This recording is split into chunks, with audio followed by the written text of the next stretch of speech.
Welcome to my channel. My name is Shravya Rahul Phulare.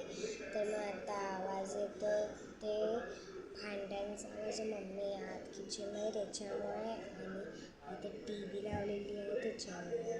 तर मग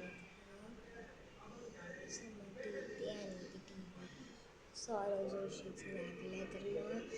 तर मग इथे काल ही टिपण इथे होती, आणि इथे दीपावशाचं ते आपण पूजा केली.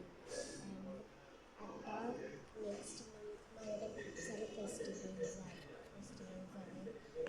रक्षाबंधन पण, आणि गणपती बाप्पा पण, आणि मेन समाजाचा वेगळा. त्याच्या नेक्स्ट मंथमध्ये सप्टेंबरमध्ये माझा बड्डे पण. आज तारीख पण माहिती, आज फ्रायडे एवढं माहिती. तर मग मी फ्रायडेपासून सगळी तयारी चालू करावी लागणार आहे. आणि आणि अजून आपल्याला आता खूप सारे काम आहे, कारण की आता नेक्स्ट 6 तारखेला, तर नेक्स्ट म्हणजे 6 तारखेला माझा बड्डे आहे.